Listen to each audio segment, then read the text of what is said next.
కథాభిమానులకి స్వాగతం. ఈరోజు వినబోయే కథ ముంగిట్లో ముత్యాలు. రచయిత్రి శ్రీమతి జలంధర చంద్రమోహన్ గారు.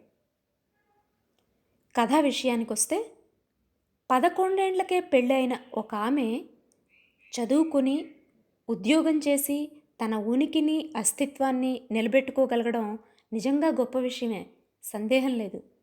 కానీ స్వేచ్ఛగా మనం కోరుకుంటున్నట్టుగా బతకడానికి, శాంతిగా బతకడానికి చాలా తేడా ఉంటుంది కదా. ఒక్కోసారి కొన్ని బంధాల మధ్య బందీగా ఉంటూనే స్వేచ్ఛగా శాంతంగా బతకగలం. మన మనుషుల్ని వారి బంధాలని తెంపుకొని స్వేచ్ఛాజీవులం అయిపోయినా శాంతి దొరుకుతుందా ఎవరికైనా? ఈ కథ ఆ విషయాన్ని చాలా బాగా చెప్తుంది. కథలో కొన్ని వాక్యాలు మళ్ళీ మళ్ళీ చదువుతాం. జీవితం గురించి చెప్పే మంచి మాటలు, అర్థం చేసుకోవాల్సినవి. ఒక దగ్గర రచయిత్రి అంటారు, ఏం చేశాను నేను అని జీవితాన్ని సమీక్షించుకుంటే పర్వాలేదు, కానీ ఎందుకు చేశాను అని ఆలోచించే దురదృష్టం కలగకూడదు అని.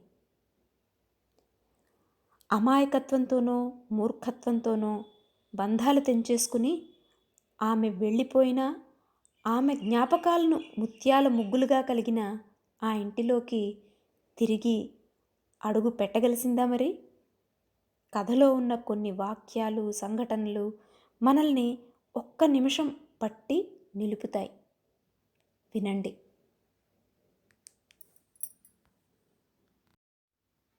అక్షరాలు చదివే ఆడదంటే ఆయనకి ఇష్టం లేదు. ఆయన పేరు రామచంద్రయ్య. ఊరు కోనేటంపేట. ఆయన మీ మామగారు. కనబడితే, నేను గుర్తుంటే నా నమస్కారాలని చెప్పు. ఆవిడ గొంతుకలో సన్నటి జీర. అరే, వై దిస్ జోకింగ్ ఆంటీ? హెచ్చరింపుగా అంది రంజన.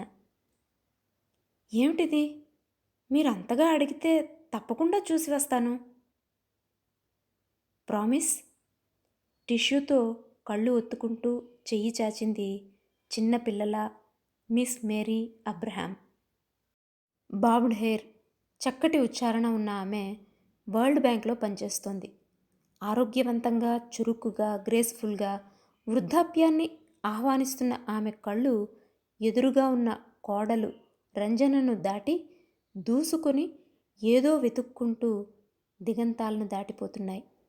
ఎక్కడో కొన్ని వేల మైళ్ళ దూరంలో ఉన్న ముక్కు కొండను దాటుకుని ఒక కుగ్రామంలో ఉన్న వ్యక్తి గురించిన జ్ఞాపకాలలో జారిపోతోందామె. కారణం, ఆయన ఆమెను అగ్నిసాక్షిగా పెళ్లి చేసుకున్న భర్త. ఒకప్పుడు అతన్ని, ఆ ఊరును, ఆ సాంఘిక నైతిక బంధాలను దాటి స్కాలర్షిప్ కోసరం మతం పేరు మార్చుకుని తన ఉద్దేశ్యాలకు, అవసరాలకు అందుబాటులో ఉన్న వ్యక్తితో సెటిల్ అయిపోయింది. 50వ పడిలో ఇప్పుడు నో రిగ్రెట్స్. కానీ ఏదో బోర్, మొనాటనీ. స్వేచ్ఛ కోసరం చదువంటే నా ప్రాణం అన్న మేరీ ఇప్పుడు తప్పనిసరిగా ఉద్యోగం చేస్తే తప్ప తన ఐడెంటిటీని నిలబెట్టుకోలేని స్థితిలో ఉంది. తమాషా స్థితి అది. స్వేచ్ఛ కోసరం కంపల్షన్. ఇదంతా అర్థం కాకపోయినా ఆవిడనే చూస్తూ ఆలోచిస్తోంది రంజన. ఆవిడ సెల్ఫ్ మేడ్ పర్సన్. తన అత్తగారు 16 ఏళ్లకు కూడా 10వ క్లాస్కు రాకుండా ఇంగ్లీష్లో ఈజ్ ఎక్కడ పెట్టాలో వజ్ ఎక్కడ పెట్టాలో తెలియకుండా చెరుకు గడలు, తంపట వేరుశనక్కాయలు తినడం, కర్రాబిళ్ళ ఆటలో గట్టివాడవడం తప్ప మరొక విద్య తెలియని రాఘవను తండ్రి దగ్గర నుంచి తప్పించి గొప్ప ఎలక్ట్రానిక్ ఇంజనీరింగ్ చేసిన వ్యక్తి ఈవిడ. ఆవిడంటే చాలా గౌరవం రంజనకు. ఆవిడ గతం ఈ కాలంలో పెద్ద బాధ పెట్టే విషయం కాదు. భర్తలో అప్పుడప్పుడు చిన్నతనపు జ్ఞాపకాల పలవరింతలకి ఆశ్చర్యపోయేది రంజన. ఇన్నేళ్లు స్టేట్స్లో ఉన్నా ఏదీ మర్చిపోలేదు అతను. అదే ఆశ్చర్యం అనుకుంటే, తాము ఇండియాకు వెళుతున్నామని తెలియగానే ఈవిడ ఈ రాక్ ఆఫ్ జిబ్రాల్టర్ వంటి వ్యక్తి కదిలిపోయి కన్నీరు కార్చి కోరుతున్న కోరిక వినగానే అదిరిపోయింది రంజన. ఎటో దిగులుగా చూస్తున్న మేరీ కళ్ళవంక చూస్తూ ఉంటే ఏదీ ఆశ్చర్యం అనిపించడం లేదు హ్యూమన్ సైకాలజీ తెలిసిన రంజనకు. కానీ ఆ బాధలో తమ్మకం, ఏదో పలవరింపు. ఆయన మీకేం మిగిల్చారని ఈ జ్ఞాపకాలు? చేతులు కట్టుకుని ఆమెను చదువుతున్నట్లు చూస్తూ అడిగింది. "ఉమ్, జ్ఞాపకాలు, నిజం, జ్ఞాపకాలే" ఉలిక్కి పడుతూ జవాబు చెప్పింది మేరీ. అవంత మధుర స్మృతులు కావనుకుంటానే. "ఉమ్, కావేమో" పరధ్యానంగా సోఫా మీద తల ఆనిస్తూ అన్నది మేరీ. ఒకప్పటి సీతారామమ్మ. ఏ జ్ఞాపకానికైనా మాధుర్యం ఆపాదించాలంటే అసలు మధురిమ తెలియాలిగా. అది తెలుసుకునే లోపలే చాలా జరిగిపోయాయి. నాకు చిన్నప్పటి నుంచి కట్టుబాట్లు కిట్టేవి కావు. నా ఇష్టం వచ్చినట్లు బ్రతకాలంటే వీళ్ళందరికీ లేని చదువు నాకు ఉండాలనుకునేదాన్ని. మా మేనమావలు అప్పట్లో తంబుచెట్టి వీధిలో నగరంలో బియ్యం వ్యాపారం చేసేవాళ్ళు. నగరం అంటే మద్రాసు, నవ్వుతూ అన్నది మేరీ. అది మహానగరం మా పాలిటప్పట్లో. అక్కడికి ఎక్కువగా వచ్చేదాన్ని. రిబ్బన్లు, చెంపపిన్నీసులు, హై హీల్స్ చెప్పులు, కల్చర్ అంతా మా ఊరికి నేనే తెచ్చాను. జుట్టు రింగులు తిప్పుకోవడాలు, సెంట్లు వాడటాలు, నైలెక్స్ కల్చరు, ఇదంతా కూడా దాదాపు నా పుణ్యమే. ఈ పట్నవాసం వాసనతో నాకు మా ఊరు బ్రతుకు బ్రతుకు కాదనిపించేది. పర్కులేటర్ ఆన్ చేసి వింటోంది రంజన. తెలుగుదేశంలో ఎక్కువ పెరగకపోయినా తెలుగుతనం తెలిసిన ఆడపిల్ల రంజన. హైయర్ స్టడీస్కి అమెరికా వచ్చిన ఆమెను ప్రేమించి పెళ్లి చేసుకున్నాడు రాఘవ. ఆ పెళ్లికి విపరీతంగా సంతోషించి ఆశీర్వదించిన మొదటి వ్యక్తి మేరీ. బాల్యంలోని జ్ఞాపకాలు, యవ్వనంలోని అనుభవాలు మనిషి జీవితం మీద పడుగుపేకలాగా జీవన విభ్రాంతులు కలిగిస్తాయన్నది తెలిసిన పిల్ల రంజన. భర్తలో ఆ పలవరింత అర్థం చేసుకోగలదు. కమిట్మెంట్ కానప్పుడు బోల్డ్ అన్ని సెంటిమెంట్లు మాట్లాడే వ్యక్తి రాఘవ. కానీ ఈవిడిలో ఈ కలవరింతేమిటి? ఇన్నేళ్ల తర్వాత, ఇంత నాగరికత ఇచ్చిన అనుభవం తర్వాత ఏం చేశాను నేను అని ఆలోచిస్తోందా? ఉలిక్కి పడింది రంజన. మేరీ తన జ్ఞాపకాలు, అనుభవాలు గుదిగుచ్చి చెప్తోంది. వింటూ రంజన ఆలోచిస్తోంది. ఓ గాడ్! ఆవిడ స్మృతుల మధ్య ఏదో ధ్వని. ఏం చేశాను నేను అని జీవితాన్ని సమీక్షించుకుంటే పర్వాలేదు, కానీ ఎందుకు చేశాను ఇలా అని ఆలోచించే దురదృష్టం ఈవిడికి ఈ వయసులో అవసరం లేదు. మంచో చెడో మన మనిషి అన్న వ్యక్తిని రక్షించుకోవాలి అంటే వాళ్లను గిల్టీ ఫీలింగ్ నుంచి దూరంగా తీసుకువెళితేనే ఆలన, లాలన, పాలనకు అర్థం ఉంటుంది. అందుకే బట్ మీకు నో రిగ్రెట్స్. కొన్ని విషయాలు ఆలోచించడానికి అందంగా ఉండొచ్చు, కానీ అనాగరికంగా మిమ్మల్ని కొట్టి బాధపెట్టి బానిసలాగా చూసిన మనిషి, మీరు ఎదుగుతానంటే మిమ్మల్ని శత విధాల ఆపాలని ప్రయత్నం చేసిన వ్యక్తి, అలా ఆయన్ను తయారు చేసిన ఆ అనాగరికత, అవి మీకు జ్ఞాపకాలైతే పర్వాలేదు, కానీ మిస్ అయిపోతున్నానని మాత్రం ఫీల్ అవ్వకండి. అలా చెప్పాడా రాఘవ నీకు? లౌక్యుడు వాడు. అది నేను నేర్పించిందేగా నిర్లిప్తంగా నవ్వుతూ అన్నది మేరీ. సగటు మగవాడిగా తల్లి చేసిన సాహసాన్ని, తప్పును సమర్థించుకోవడం తప్పనిసరి అయినప్పుడు తండ్రిని, ఆయన వాతావరణాన్ని చాలా బార్బేరియస్గా చిత్రీకరించడం తప్ప దారి లేదు రాఘవకు. అమ్మా, ఎంత అమెరికాలో ఉన్నా మనం ఇండియన్స్మే. మన ఐడెంటిటీ పోదు. రాత్రి పద్దాకా ఆ తిరుగుళ్ళేమిటి, ఆ డేటింగ్ ఏమిటి నీ కూతురికి అని సవతి చెల్లెల మీద జులుం చేసే రకం అతను. అందుకే తనకు నచ్చని విషయాల గురించి చెప్పాల్సి వచ్చినప్పుడు వేరే కోణం నుంచి చూసి సంతృప్తి పడగలడు. తల్లి లేచిపోయిన తర్వాత ఊరంతా తల్లిని దుమ్మెత్తిపోస్తున్నా, పిచ్చిది, దాన్నేం అనకండి, తెలిస్తే నట్టిట్లో చిచ్చు పెట్టుకుంటుందా, ఎక్కడున్నా సుఖంగా బతికిపోనండి అనే తండ్రి గురించి పొరపాటును కూడా బయటకు చెప్పడు రాఘవ. సీతారామయ్య దొడ్డంతా తిరిగి కండువాలో మల్లెలు పారిజాతాలు కోసుకువచ్చి, పారిజాతాలు దేవుడికి పెట్టు, మల్లెపూలు నువ్వు పెట్టుకో అని బంగారంలా తోమిన పూజా పాత్రలో పోస్తే, నాకేం అక్కర్లేదు అని హఠంగా ఎడమకాలితో తన్నినప్పుడు తన అహాన్ని పసితనాన్ని ఈడ్చి చెంపదెబ్బ కొట్టాడు. నిజమే, కానీ ఆ తర్వాత బ్రతిమాలి చీర కొనిపెట్టాడు, సినిమాకి తీసుకెళ్ళాడు. 11వ ఏటే పెళ్ళైన తనకు పసితనపు ముద్దు ఎంత చెల్లించాడని. ఏదో కావాలని ఏడ్చి రాగాలు పెట్టిన తనను ఎవ్వరూ చూడకుండా మల్లెపందిరి కింద గుండెల మీద పడుకోపెట్టుకుని జోకొట్టాడాయన. మరి ఇవన్నీ ఎవరికి అర్థమవుతాయి? పాంజేబు పట్టాలు పెట్టి పారాణి రాసిన పాదాల్ని పదే పదే తమకంగా చూస్తూ ముద్దు పెట్టుకున్న అతణ్ణి ఆ చూపులో ఊపును ఉప్పెనను ఎలా వర్ణించగలదు? ఈనాడు కాస్ట్లీ విస్కీని కట్ గ్లాసులో పోసి ఖరీదైన కార్పెట్ మీద విసిరేసి అబ్రహాం విసిగించి అల్లరి పెడుతుంటే, ఆ ఆఫీస్లో టెన్షన్ పాపం అని సరిపెట్టుకుని బ్రతుకుతోంది. ఇవన్నీ ఈ రంజనకు, ఈ తన స్నేహితురాలు కూతురు కోడలు అయిన ఈ పిల్లకు ఎంతని చెప్పగలదు? మెల్లిగా పర్సులో కవర్ తీసిచ్చింది రంజనకు. ఏమిటిదాంటి? నీ బర్త్డేకు గిఫ్ట్ కొనుక్కో. మనకిక్కడ ఆమ్స్టర్డామ్లో డైమండ్స్ దొరికినా మన దేశంలో లాగా రవ్వ కట్టడం చేయలేరు. డైమండ్ బ్యాంగిల్స్ తెచ్చుకో, నువ్వు పెట్టుకుంటే చూడాలనుంది. భుజాల మీద 2 చేతులు వేసి తనివి తీరా తనను చూసుకుంటున్న మహా గొప్పదానిలా ఉండే ఆ పిచ్చి తల్లిని చూడగానే కళ్ళ నీళ్లు తిరిగాయి రంజనకు. మౌనంగా తలూపింది. రంజన, మైక్రోవేవ్ ఆన్ చేస్తూ అన్నది మేరీ. తేరుకుని తలెత్తి చూసింది రంజన. తప్పకుండా మన ఊరు వెళ్ళిరా, ఆయనకేం కావాలో చూసిరా. తప్పకుండా మాట ఇచ్చింది రంజన.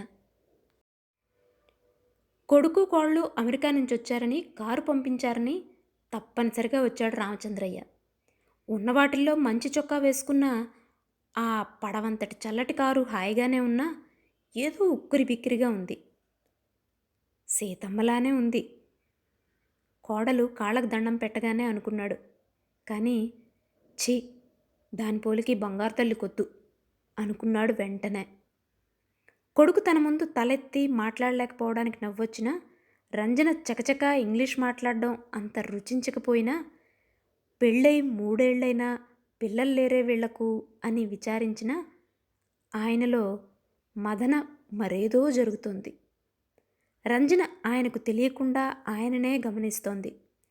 ఈ మేటి మనిషి చాలా అందమైన వ్యక్తి. పలుకులో పెళుసుంది, కానీ చేతలో తీపి కూడా ఉంది. ఊరుంచి తెచ్చిన చెరుకుగడలు చెక్కి పెట్టాడు. మంచి నెయ్యేసుకో అమ్మాయి, మన గేద్ది అని కొసరి కొసరి వేయించాడు. కారు పంపితే అంత ఆత్మాభిమానం కల వ్యక్తి రాడనుకుంది. కానీ వచ్చాడు. ఎందుకని? బిడ్డ మీద మమకారమా?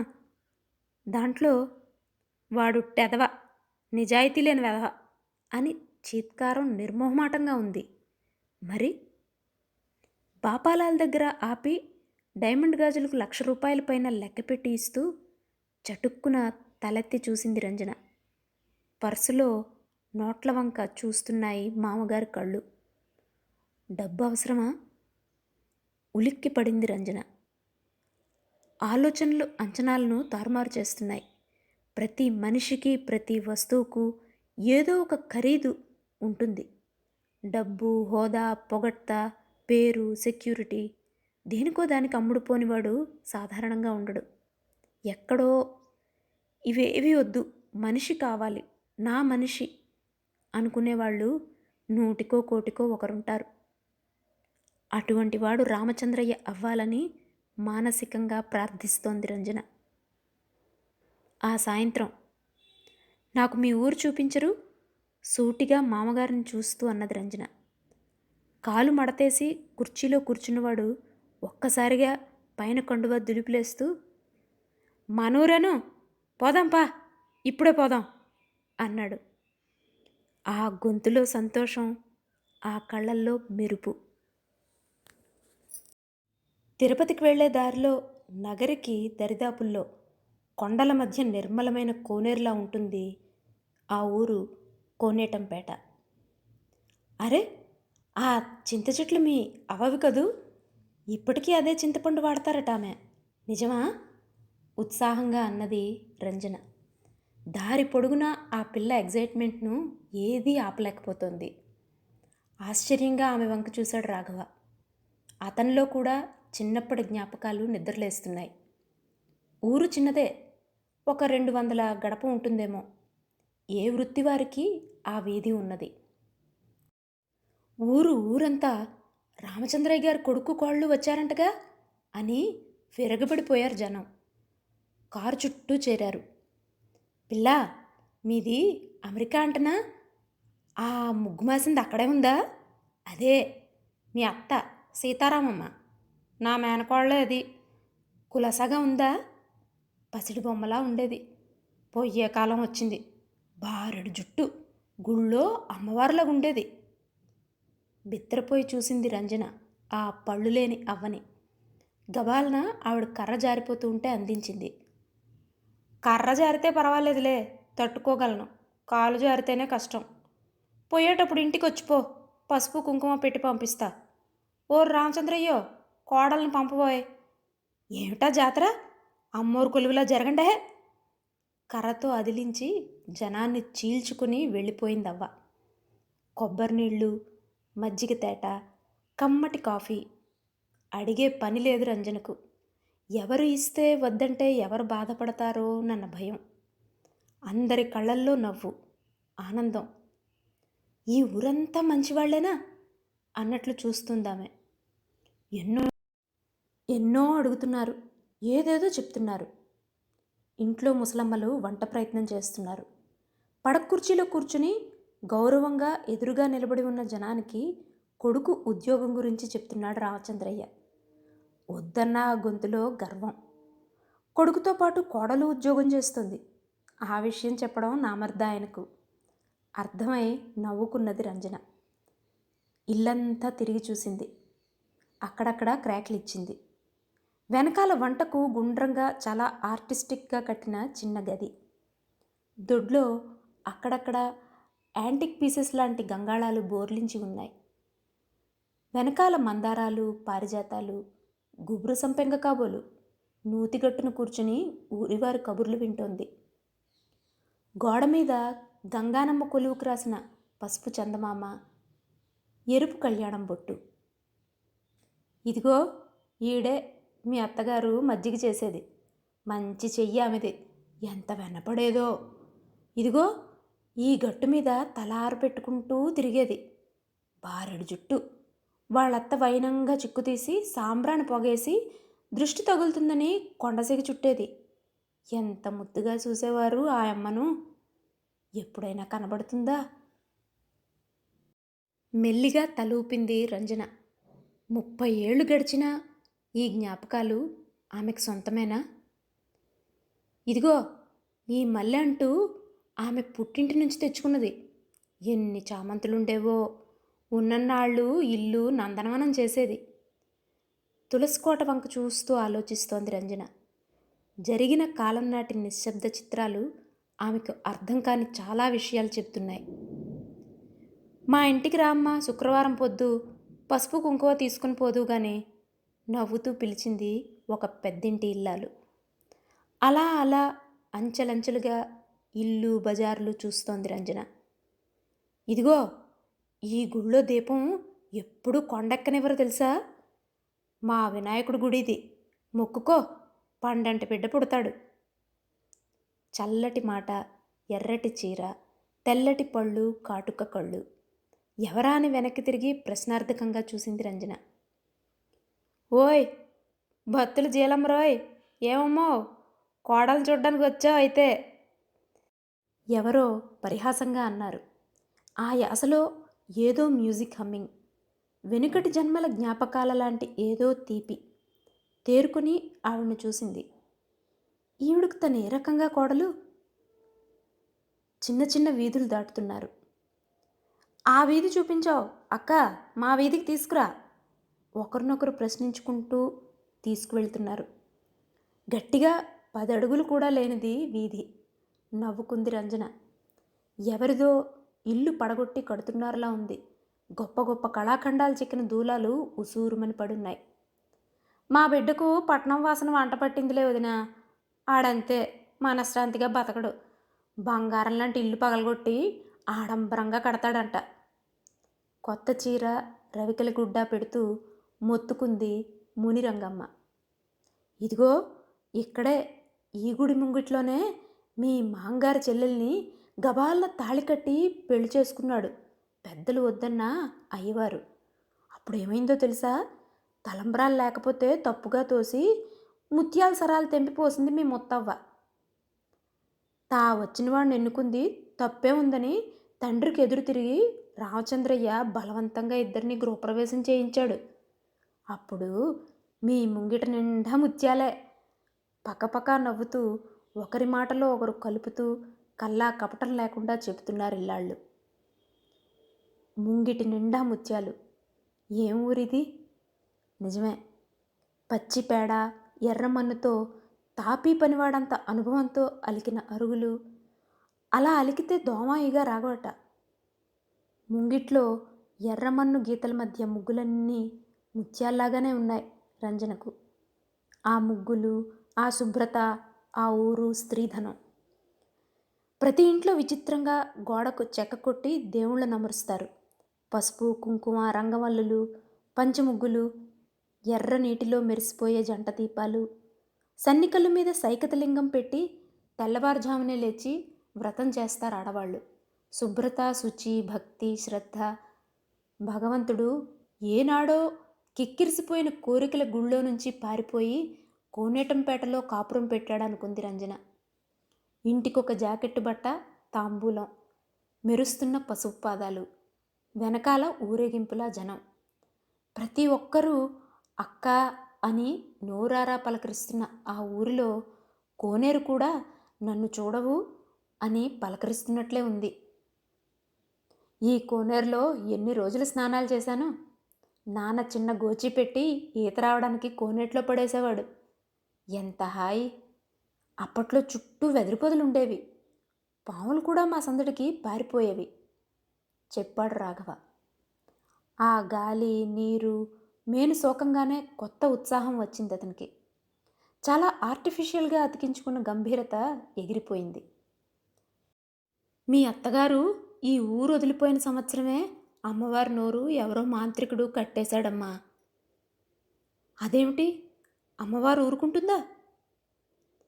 పేరు రూపం ఏర్పడగానే దేవతైన కాలానికి మంత్రానికి కట్టుబడాలిగా తల్లి.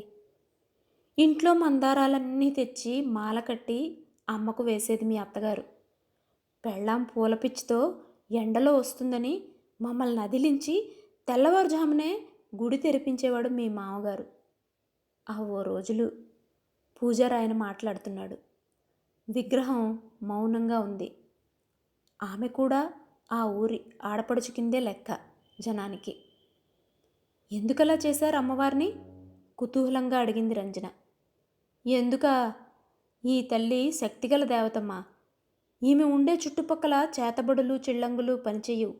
అందుకే ఈవిడను నిర్వీర్యం చేస్తే కానీ వారి ఆటలు సాగవని ఆలోచిస్తోంది Ranjana. Divine magnetic field, electromagnetic energy fields తెలియని వ్యక్తి కాదు ఆమె. పూజారి గారి భార్య జనాన్ని అదిలించి లోపలికి తీసుకువెళ్ళింది. మీ అత్తగారు ఊరు దాటగానే నువ్వు మగాడివి కాదు కనుకే అది ఊరు దాటింది. అసలు ఆ కొడుకు మాత్రం నీకే అని జనం అడ్డుగోలుగా మాట్లాడారని ఛాలెంజీగా ఈ బత్తుల జాలమ్మను చేరదీశాడు మీ మాంగారు. ఆ యమ్మ ఆయన్నే నమ్ముకుంది. ఆయన మీ అత్తగారిని మర్చిపోలేదేనాడు. ఆ ఇంట్లో జ్ఞాపకాలన్నీ ఆవిడవే. అన్నీ వింటూ ఆలోచిస్తోంది రంజన. మాటల్లో పెట్టి ఊరివారి నుంచి చాలా వివరాలు సేకరించింది. డ్రైనేజ్ లేకపోయినా మురుగుదొడ్లు ఊరికి దూరం కనుక ఊళ్ళో ఇన్ఫెక్షన్ లేదు. శుచి, శుభ్రత, ఆచారం పేరుతో అక్కడ అలవాటుగా బ్రతికి ఉన్నాయి. చిన్న స్కూలు, ఎవరో మహానుభావుడు మంచినీటి బావికి మోటార్ పెట్టించి ఊరుకు ఉపకారం చేశాడు. పట్నం వాసన పల్లెపట్టు దగ్గర ఆగిపోయింది. పసిపిల్లల అమ్మవారు పారువేటలా ఊరంతా ఊరేగింపుగా తిరిగింది రంజన. తిరిగి ఇంటికి వచ్చేటప్పటికి తలెత్తి చూసింది. వాకిట్లో చేతులు కట్టుకుని చూరుకుంది నించుని ఆమెనే చూస్తున్నాడు మామగారు. ఆమె చూడగానే చటుక్కుని తల తిప్పి, సుబ్బక్క, కోడలికి ఎర్రనీళ్ళు దిష్టి తీసిపోయి అని పైకొంగు మలుపుతూ రోడ్డెక్కాడు. ఆ చూపులో నిలుపు, ఆశీర్వచనం, ఆప్యాయత, గుర్తింపు. కళ్ళు చెమర్చాయి రంజనకు. వాకిటి సింహద్వారం వస్తున్నప్పుడు హడావిడిలో గమనించలేదు. శ్రీరామజననం నుంచి పట్టాభిషేకం వరకు చెక్కుంది. శాన్ ఫ్రాన్సిస్కోలో తమ ఇంట్లో $1000 కొన్న యాంటీక్ గుర్తొచ్చింది. అసలు ఈ ఊరు, ఈ ఇల్లు, ఈ మనుష్యులు అంతా యాంటిక్ పీసెస్. ఆ దేశంలో కేవలం 50-60 ఏళ్ల నాటి కల్చర్ ప్రిజర్వ్ చేయడానికి అంతగా అవస్థపడతారు. మరి ఈ ఊరు చరిత్ర ఎంతండి? భర్తతో అన్నది. అన్నం తింటూ తలెత్తి చూశాడు మామగారు. ఆ కళ్ళల్లో మెరుపు, సన్నటి నవ్వులో గుర్తింపు. గోడ కానుకుని దూరంగా కూర్చున్న రంజనకు ఈ అనుభవం అంతా తమాషాగా ఉంది. అమ్మవారి కొలుపులెత్తాలని పుష్పగిరి స్వాముల్ని పిలిచి తిరిగి ప్రాణప్రతిష్ఠ చేయించాలని అయ్యక ఆశమ్మ. ఊరందరికీ అన్నదానం చెయ్యాలట. 10,000 ఖర్చు. పంటలు సరిగ్గా లేవు. ఊరి మీద మమకారంతో ఏ ఊరు సంపాదనకు ఆశపడలేదు. తృప్తి పడ్డాడు. ఇక్కడే బ్రతికాడు. ఆ మా తల్లిని ఒక్క గడి కూడా మర్చిపోలేదమ్మా. బత్తుల జీలమ్మ చెప్తోంది. మెల్లిగా ఉడవిప్పి, అమ్మోయ్, పట్నం పిల్లవి, అమెరికా దానివి, వేసుకుంటావో లేదో కానీ కులం ఒప్పుకోకపోయినా కోడలువే నాకు. వేసుకుంటావా తల్లి? ఏమిటి? ఇంతింత కళ్ళతో అడిగింది రంజన. మెల్లిగా వణుకుతున్న చేతులతో సిగ్గుగా బెరుగ్గా తీసింది పొట్లం ఒళ్ళో నుంచి. గాజులు, ఎర్రటి మరకతపు పొడితో చేసినట్టున్న గాజులు. కళ్ళంబడి నీళ్లు తిరిగాయి రంజనకు. అత్తగారు కొనుక్కోమన్న డైమండ్ గాజులు పక్కనే తొడుక్కుంది ఎర్రటి గాజులు. చెయ్యి 10 సార్లు గలగల్లాడించి చూసుకుంది. చటుక్కున చేతులు ముద్దు పెట్టుకుని మెటికలు విరిచి దృష్టి తీసింది బత్తుల జాలమ్మ. ఆమె కళ్ళల్లో తృప్తి, పెదవిలో వణుకు. తనను నేను యాక్సెప్ట్ చేశానన్న తృప్తా ఇది? ఆఖరికి మనిషికి ఏం కావాలి? ఈ కాస్త తను అన్న గుర్తింపా? మరొకసారి ఆలోచిస్తూ ఇల్లంతా తిరిగింది రంజన.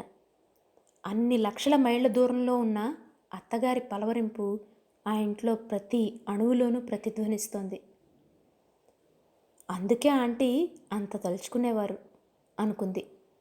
గట్టిగా బిగించి వేసిన జడ, పూల ముడుపు, వెనక అద్దం, పెద్ద బొట్టు, నిష్కల్మషంగా నవ్వుతున్న కళ్ళు, కాళ్లకు కడియాలు, పాంజేబు పట్టాలు, ఇవన్నీ అలంకరించిన చాలా పెద్ద సైజున అత్తగారి ఫోటో ఉంది పూజగదిలో ఇవతలి గోడకు.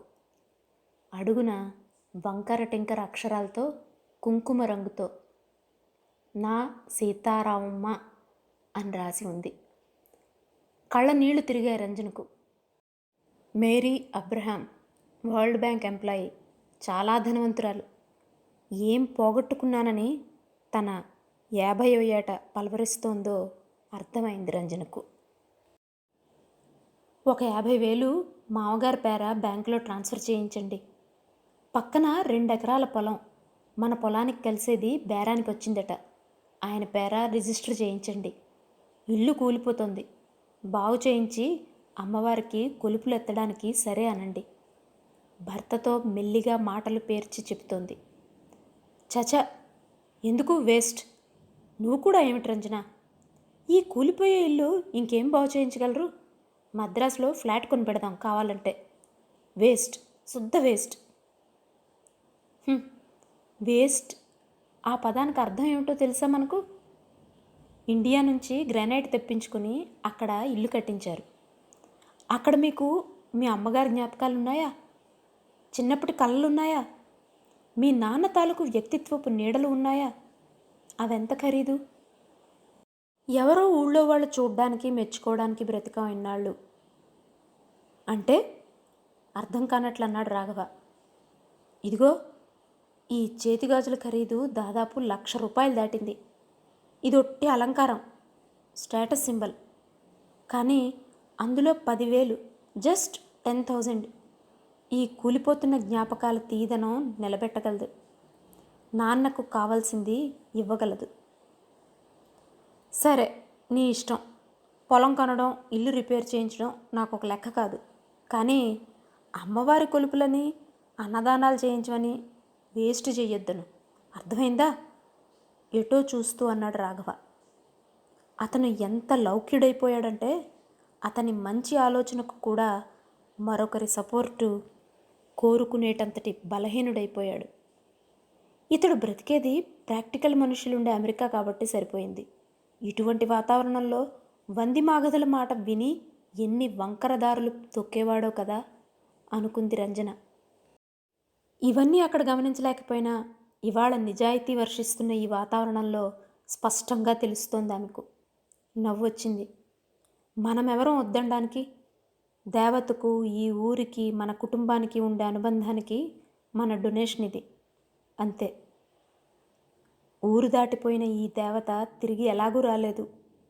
అమ్మవారికైనా ప్రాణప్రతిష్ఠ జరగనివ్వండి. అత్తగారి ఫోటో చూస్తూ భోరు మంది రంజన. రంజన, ఏయ్, ఎందుకంత సెంటిమెంటల్ అయిపోతున్నావు? ఏమైంది నీకు? దగ్గరగా వచ్చి కుదుపుతూ అన్నాడు రాఘవ. తల్లి ఫోటో పక్కన చిన్నప్పుడు నల్లపూసలు, మామిడి పిందెలు, సిగ్గుబిళ్ళ మొలతాడుతో ఒక చిన్న బాబు ఫోటో ఉంది రాఘవది. ఆ పక్కన శుభ్రంగా తుడిచిన ఉయ్యాల ఉంది. అది అతను పసితనంలో ఊగింది. ఏమిస్తే మనకు జ్ఞాపకాలు దొరుకుతాయండి? ఆ ప్రపంచంలో ఎవరు మన నుంచి ఏం ఆశించకుండా కేవలం మన జ్ఞాపకాలతో బ్రతికేది? ఈ జన్మలో లౌక్య ప్రపంచంలో మగవాడికి ఆడవాళ్ల గుండెల్లో ఉప్పెనలు అర్థం కావండి. అందుకే మాకు చాలా అర్థమవుతాయి, కన్నీళ్లు తుడుచుకుంటూ అన్నది. ఆయనకు తప్పకుండా ఏం కావాలో చూసిరా ప్లీజ్. అక్కడెక్కడో కొన్ని వేల మైళ్ళ దూరంలో ఉన్న మేరీ అబ్రహాం రూపం మార్చుకొని ఫోటోల నుంచి వేడుకుంటున్నట్లు అనిపించింది రంజనకు. ఓకే, డన్, నీ ఇష్టం. ఎమోషనల్ అవ్వకు, అందరూ చూస్తారు. కమాన్, అదిగో ఎవరో వచ్చారు అంటూ హడావిడిగా జుట్టు సర్దుకుంటూ బయట వాకిలి వైపుకు వెళ్ళాడు రాఘవ. అమ్మాయ్, ఆ పిలుపులో 1,00,000 అర్థాలు వినిపించాయి. తలెత్తి చూసింది. మామగారు గుమ్మానికి ఆనుకుని చూస్తున్నాడు. అక్షరాలంటే నాకు అసహ్యం. ఆ చదివిచ్చిన నాగరికతే నా భార్యను నాకు దూరం చేసిందని నేను భ్రమపడేవాడిని. అందుకే నీ మొగుడిని కూడా చదివించలేదు. కానీ ఇప్పుడు అర్థమైంది. నువ్వు నిజంగా చదువుకున్న దానివి తల్లి, చిన్నదానివి, నా బిడ్డవు. నీకు నమస్కరించాలనిపిస్తోంది, కానీ చెయ్యను, ఆయుక్షీణం. గావంచాతో కళ్ళు ఒత్తుకుంటున్నాడు ఆజానుబాహువు, పౌరుషవంతుడు, 6 అడుగుల అరవింద దళాయతాక్షుడు అయిన ఆ పల్లెటూరి కామంతు. ఆ ఇద్దరి మధ్య ఏర్పడిన అద్భుతమైన నిశ్శబ్దం వాతావరణంలో పార్టికల్స్ ఛార్జ్ చేసి ఆమెకు ఆయన పాత జీవితాన్ని సినిమాలా చూపిస్తోంది. ఎంత ప్రేమించాడామెను! ఎంత దుఃఖం ఆ గుండెలో దాచుకుని తడిలేని ఎడారిలా కనబడుతున్నాడు. అమ్మా, తత్తరపాటు పడి అంది ఆ పిలుపులోని మాధుర్యానికి. సీతారామమ్మ బావుందా? ఒక్కసారిగా ఏదో కరుడుగట్టిన స్తబ్దత, గుండెల్లో గూడు కట్టుకున్న నిరాశ ఫటేలున పేలిపోయినట్లయింది. తత్తరపాటుతో మీకు నమస్కారాలను చెప్పమన్నారు. వంగి ఆయన కాళ్లకు నమస్కరిస్తూ అన్నది రంజన. ఆయన కన్నీరు, ఆమె కన్నీరు జాలువారి మనసు ముంగిట్లో ముత్యాలుగా ఆ ఇంట జ్ఞాపకాలై నిలిచిపోతాయా? ఏమో, కాలమే చెప్పాలి మరి.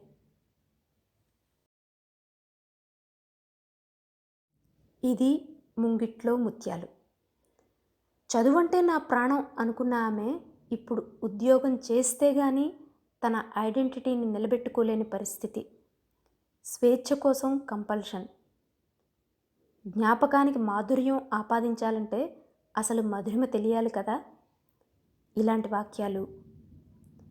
రాగాలు పెట్టి ఏడిస్తే ఆమెని మల్లెపందిరి కింద గుండెల మీద వేసుకు జోకొట్టడం. ఇలాంటి సంఘటనలు ఈ కథలో ఉన్నవి మర్చిపోగలమా? ఎప్పటికీ జ్ఞాపకం ఉండిపోతాయి. మనం దప్పికతో అలమటిస్తున్నప్పుడు జాగ్రత్తగా చూసుకుంటే మన చుట్టుపక్కలే గొంతు తడిపే గుక్కెడు మంచినీళ్ళు దొరకకపోవు. ఎండమావుల వెంట పరుగెత్తి పరుగెత్తి అలసిపోయాక ఆ గుక్కెడు నీళ్ళ ఉనికి ఎక్కడో తెలిసినా వెనకకు తిరిగి రాలేని పరిస్థితి కల్పించుకోకూడదు. ఇది ఈసారి కథ. వచ్చేసారి మరో మంచి కథతో కలుద్దాం. అంతవరకు సెలవు. నమస్కారం.